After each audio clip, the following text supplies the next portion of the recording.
Hello, what's up? This is Gary. I'm going to be giving you a series of messages entitled God is Not a Megalomaniac. Now, megalomania is a mental disorder causing a person to hold exaggerated opinions about the power or abilities. Somebody who thinks he is much more important, powerful, or capable than he really is, or the person who really is above everyone else, despite all evidence to the contrary, would be considered a megalomania or megalomaniac. The same word would apply to the person who causes harm to oneself and others because of an obsession with his power or image. Megalomania has two key components, neither of which applies to God: inaccuracy and injury. You understand that?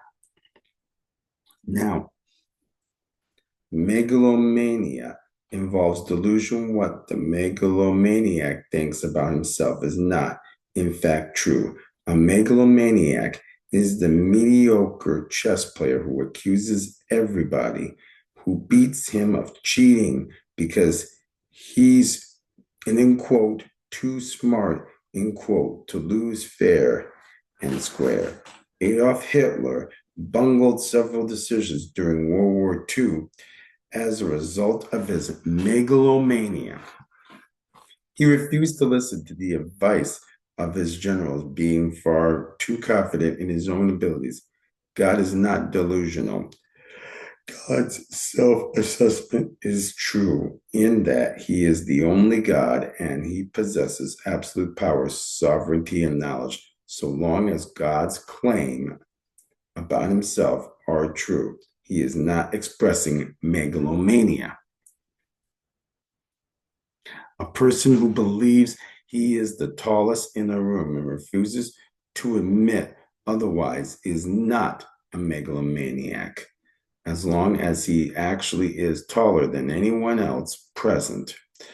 The current world record holder in the 100-meter dash is not megalomaniacal for saying he is the fastest man on earth. Likewise, when God claims traits such as omnipotence and omniscience, he's not expressing megalomania. Those are his true attributes. It would be fair to say that megalomania in the biblical God is a contradiction in terms, since it's impossible to overstate God's power and influence.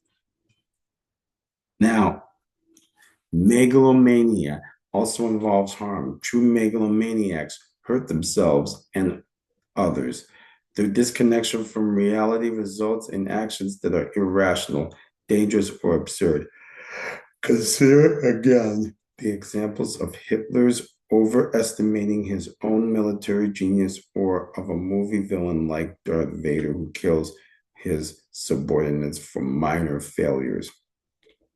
God is not capricious or cruel. Capricious or cruel. God's actions towards humanity are explicitly intended for our benefit. A deity who submits himself to humiliation and death as the means to forgive our willful sin is hardly harming ourselves. That God expects us to appreciate and respond to the sacrifice is also not megalomaniac. It's common sense. And finally, so the God of the Bible is not a narcissist or an egomaniac or a megalomaniac.